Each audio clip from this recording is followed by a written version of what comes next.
This morning, I have the distinct pleasure of introducing Rachel Barenbaum. We loved her debut novel, A Bend in the Stars, a few years back, and now we are happy to talk to Rachel this morning about her newest book, Atomic Anna. In addition to writing novels, Rachel is a prolific writer and reviewer. She is a reviewer for the LA Review of Books, the Tel Aviv Review of Books, and the Dead Darlings.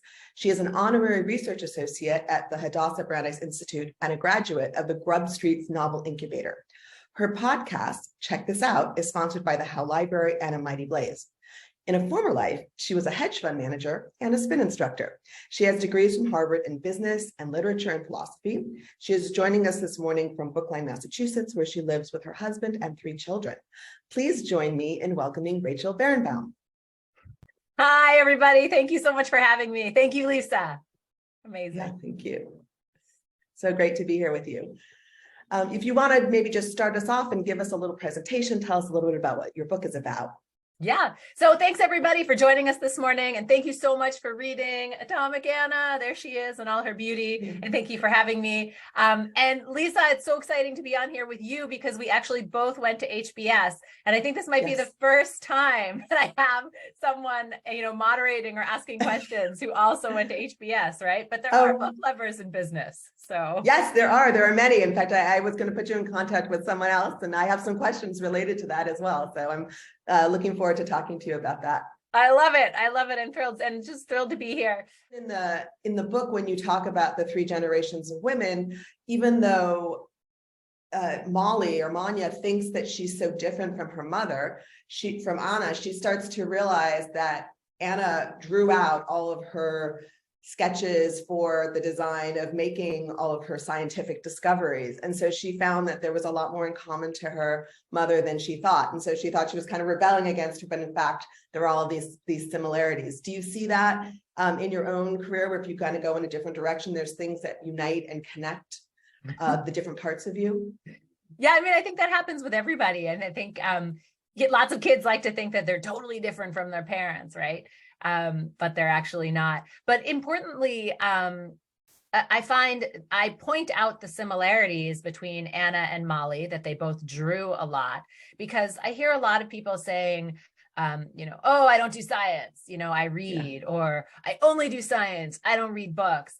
And actually, I think Einstein, I always look to Einstein, right? Is a great example of, you can't be that pointed. Nobody just does those one things, right? Like, he played the violin passionately. He read passionately. And opening up your mind to these other things you can do can help you, right, sort of get further in what you're actually working on, right? So by him talking to artists, he actually had made progress on general relativity.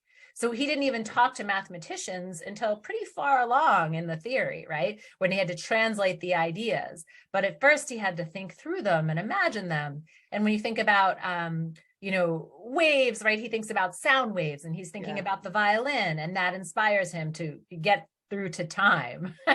and I think sometimes we're so siloed into thinking you do math, or you do science, or you do reading. Right. But actually, no, you need to do a little bit of everything. And so I love that you picked up on that, because that's exactly what I was hoping people would see and what my characters really see.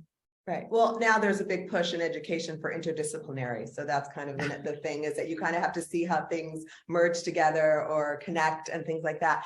Speaking of which, I want to understand, sort of the HBS person in me, is how you went from being a hedge fund manager to writing these books about Chernobyl and physics and comic books and all of these things that you would think would be completely separate from being a hedge fund manager. And so talk about that journey. And then also, did you find that there were any similarities between being a hedge fund manager and launching a career in publishing? Yeah, I love this question. Thank you. Because I think a lot of people think like, oh, she just woke up one day and wrote a book and got it published. And it's no, not at all. So I have been writing books literally my entire life, right? Like, I was a 10-year-old writing books. I took every creative writing class I could in college. I have always wanted to publish my novels. But when I graduated undergrad, I couldn't afford it. I had so many loans, and I had to go into business. And then you get these golden handcuffs, right? And I'm writing novels at night. I should be reading earnings reports and being on the earnings calls, right? And like reading through all the, how did the market do today, whatever. And I'm like, yeah. But secretly, I'm working on my query letter to agents. So to be clear, I did query 3 or 4 novels before Bend in the Stars. I have hundreds of rejections, hundreds. I have tried to publish so many books. And then I just sat down for Bend in the Stars. I looked in the mirror, and I was supposed to be listening to this earnings call. And I was like, what are you doing with your life? 10 years from now, do you really want to be reporting to investors and, doing spreadsheets? Or do you want to be a writer, like writing full time? Yeah. And I went a little bit crazy and I just quit. I closed the fund. Wow. And I just said, maybe this is what I need to do. And I got into this novel incubator program at Grub Street in Boston. Mm-hmm. And so there were 10 of us there, and we all applied with a full draft of a novel. And we spent the whole year revising our novels. And so so I was like, okay, I'm going to give myself a year and see where I go. And at the end of that, I actually found my agent at WME. And I was like, yes, right? I'd never gotten that far before. So she told me to give her another year. And so I did, and I revised what became A Bend in the Stars with her and several other agents at WME. She got a whole bunch of people reading for me, and then she sold it. And I sat down with her. Her name is Eve. And I was like, Eve, I have risked so much, right? I'm a woman in finance. If I try to go back now, I'm going to go back to the bottom, right? Like you get the woman penalty. I'm not going back where I was. Like, you have to sell this book. I'm not going back to the bottom. And, she did. She sold Bend in the Stars for me in like 10 days. And then she sold Atomic Anna. So it's been an amazing ride, but these didn't just I didn't just wake up one day, right? to make this happen. This has been a lot of work over years and years. And I guess in terms of the similarity between being able to, do the spreadsheets and all that, I always think it really comes back to sports. I played a lot of sports as a kid, and I played varsity sports in college. And I think just being able to show up every day, right, and put in your 8, 10, 12 hours is a skill, no matter what you're doing, right? And even if you're doing terrible work, like I have days where I am writing terrible, terrible chapters, but you just keep going, right? You have days when you get out there and you're playing terribly if you're playing a sport, right? You're running like super slow, you're missing the ball, whatever it is, but you just keep going. And I think it's the same when you're trading stocks. Like, you have some bad days, but then you have to sit there and you have to say, okay, but I know this is right, or I need to reach, change directions, whatever it is. But that's the skill, I think, that keeps seeing me through. Yeah. I hope. That's amazing. Your resiliency and your persistence is kind of what kind of moved you forward. It's funny because I had a similar journey in that I was doing consulting, and I would be sitting in on these meetings and thinking, like, I don't really care how many bags coach sells, or like what the difference is between this, that, or the other. And I would do it. It would be interesting for a while, but my thread was education. And so eventually I did sort of similar thing. I quit and I got a job teaching at Whittier College. And then that kind of launched me into my career, which has been amazing. So it's good to listen to those things that kind of those threads that keep in your life. Another thing, I'm going to, on page, I'm not going to give any spoilers away, but on page 320, is when right after Anna has Manya or Molly at that point, and then she is having postpartum depression in some ways, and she's missing being that brain, being that person that could be thinking and doing things, and she keeps being pushed by everyone around her to keep choosing to that she has to put Manya first. And you wrote beautifully about that conflict of a new mother has. So can you talk a little bit about that, because it felt very real and I'm wondering if it's very personal as well. Yeah, I mean, I think that I wrote a lot about what does it mean to be a mother, right? Mm-hmm. Do we have to be mothers just because we are born as women or with a uterus, right? Do we have to become mothers? And this need to, right? Even in Judaism, right? You talk about going from Torah, Chuppah, Masim Tovim, right? Like there's the whole sort of path you're supposed to take. Now we have your bat mitzvah. You get married, you have a bris or a baby naming, right? Like Yeah. these steps. And what if you don't want to Rituals, be yeah. on that train? What if you don't want to be a mother? Well, lots of women are ostracized for that, right? It is still not okay, or in most places, to say, I don't want to have kids. I'm just not going to do it. And so I wanted Anna to really come out and say, you know, my career matters. And I want to be a scientist above all. So I wrote her as a character. If she were a man, no one would have questioned her decision to go back to work 2 weeks later, right? 3 weeks later. Man would have been back the next day, but physically she couldn't do it. So I have people say, you know, I really didn't like Anna because she was so cold. Why didn't she want more time with her child? And that's the whole point, right? I wrote her as a man. Probably because I saw that a lot in business, right? Especially when you're on the trading floor, when you're trading stocks, it's all men, and they all, right? And like, oh yeah, she had a kid yesterday, I'm back today, right? But if a woman says that, it's just looked at so differently. And I just wanted to really challenge that, and that notion of who can become a mother, because then Yulia, her best friend, her first love, only wanted children, only wanted to be a mother, and she couldn't have a child. So Anna gave her child. So what makes a mother, right? And why? And then Molly herself, she becomes a drug addict. She's an alcoholic, but she has Raisa, she has her daughter, and she always thinks she's making good decisions. She thinks she is doing good things for her daughter. Is she still a good mother? Right? I mean, you could, right? You say, no, she's on drugs, right? No, but she's not a good mother. She can't help herself. But again, what makes a good mother? Right? These questions I really wanted to ask. Right. But at the heart of that, there was also the sense of abandonment from each of them, because even though Molly thought she was there for Raisa, she wasn't. She abandoned her. And each one of them, each one of the offsprings feels as if they are abandoned by their mother. And then that drives them to the, you know, to their actions. And so have the idea of adoption, I mean, have you, because that was a theme that was very present in the book, and how does being adopted impact you and inform your life? Can you talk a little bit about that? Yeah, I mean, again, it's who chooses to be a mother, right? Versus what you biologically become or whatever. Right. But this theme of abandonment for someone who's adopted, right? It's sort of like this question of who is your mother? How important is it that you meet your biological mother, or that you love her, or that you want to have anything to do with her?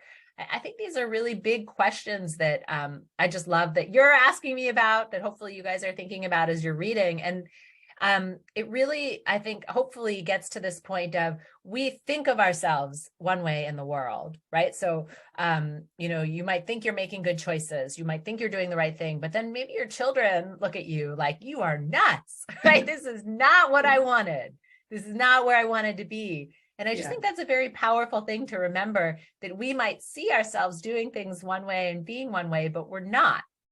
And along with that is this notion of, how well do you know your parents, right? You think you know their stories. Maybe you know, like, oh, I remember how they met. This is it. But I mean, you're never going to be there for the first kiss, right? Or like, you don't, that's gross. You don't even want to think about that, right? But there are all these secrets, or like, how did you decide to do this? Or you don't actually know what were some of the hard points in their marriage, or, you know, in their own journeys. You don't know. They're not going to tell you, share with you all of those moments. So you think you know your parents, but do you? And that's another question, I think, that's sort of underlying these questions of abandonment. Like, I thought this is what I wanted, but you don't even know the whole story. It's true. And it's very hard to do that. And as I always joke that, you know, you think that you're doing something, and you think that this is the thing that's going to impact your kids in either a positive or a negative way. And then it's the thing that you thought was totally neutral is the one thing that they find that they're like, I can't believe that you did this. And you're like, really? That's what you're angry about? So it's always an interesting thing. So, or the thing they remember, you're like, yeah, they remember. It's like this, right? What things that you're like, really? Like my youngest daughter was upset that I didn't let her eat goldfish as a child. I thought, really? That's the thing that you're angry about, you know? So it's pretty funny. But as you mentioned, at the heart of this book is the choices that we make, and that how those choices impact the rest of our lives. So is there a moment in your life or history that you would like to use the time machine to go back to and change? I always find this so hard, because really, I mean, I talk about a time machine as the ultimate weapon, right? That if you could use it to go back and maybe you think you're not going to interfere with anything that's happening, but you cross the street and you block somebody else from crossing the street, and then they miss the moment where they were going to meet their beshert, right? Or whatever, yeah. their love. And then you've erased an entire generation without even anybody knowing if you can come back in time. So it is a weapon, I think the most vicious that we've ever conceived of. So I always get nervous talking about, do I actually want to use it? But I guess, so when I think about what would I be okay with using a time machine for, I would love to go back to that moment when my great aunts were in Russia, right? And they were really little, but that moment where they sit down or their parents sat down, right? My great grandparents were like, we're leaving. It's time. I mean, I can't even imagine. It happens all the time now. People, right, say we're leaving everything and we're going for America, right? That is, but I can't imagine that moment. And I would love to see that in my family, in our history. Like, what was so bad? Because again, I will never know. All my family said to me was like, oh, it's terrible. They were killing the Jews. We had no future. Like you know, we'd still be digging What year potatoes. was it that they came? So they came right before the Russian Revolution. So they came over in the 1914, 15, 1910, different like family members, right? Coming over. I think that's when my grandmother came over as well. But I never really had any sense of that history. Right. I want to know if there's any questions, because we have about 6 minutes left. So if there's any questions that people want, please do put it in the chat. And I will keep asking away until we get some more there.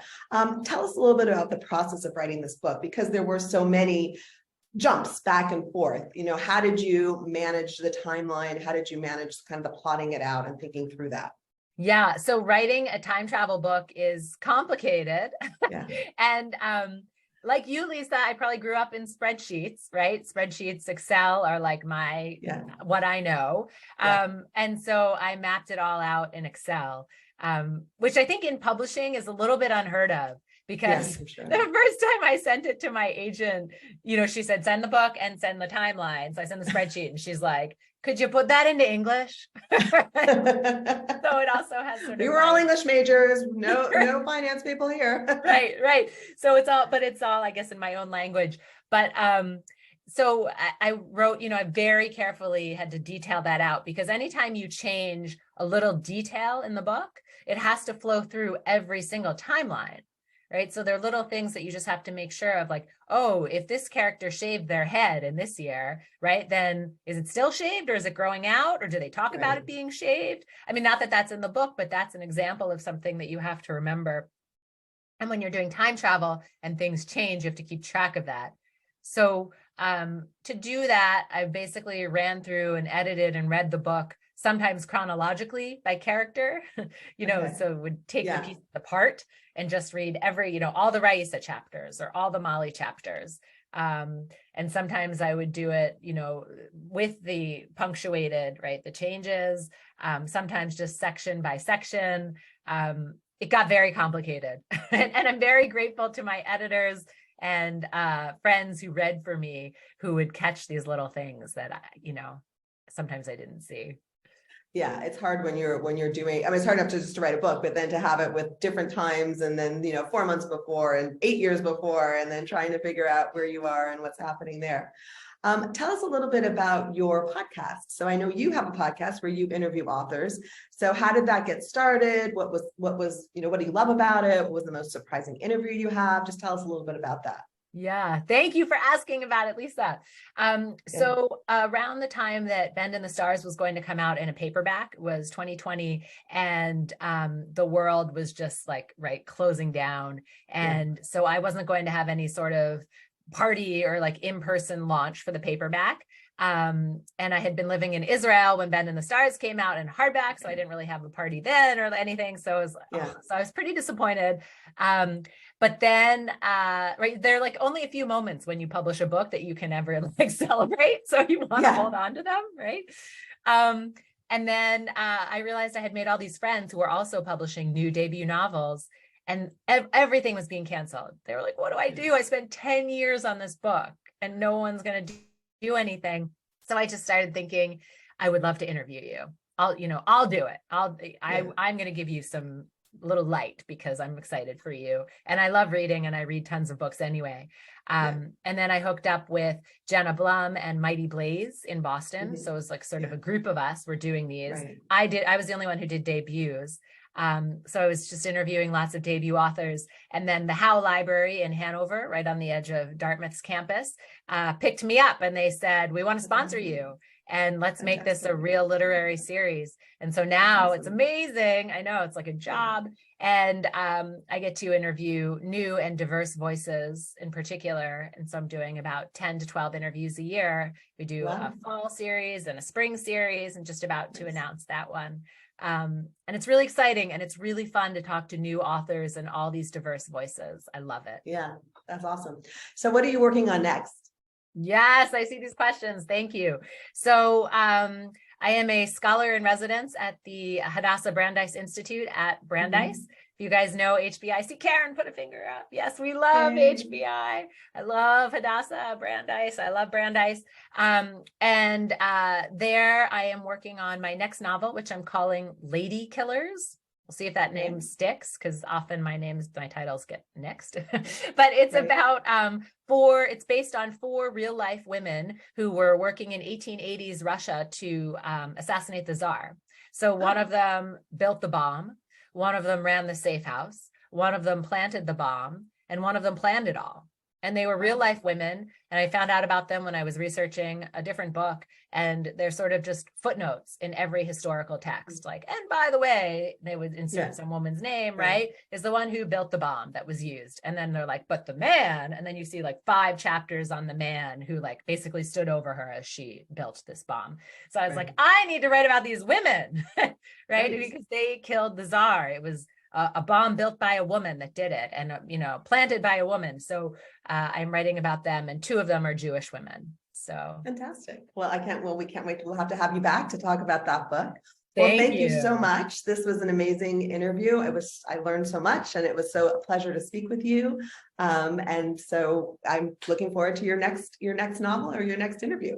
Thank you. Thank you so much for having me. And thank you to everyone for joining me and for reading Atomic Anna. Please buy a copy if you can. Give it to somebody if you love it. I really, really appreciate being here and being back again. So thank you. Thank you, Rachel. Thank you, Lisa. What a great conversation.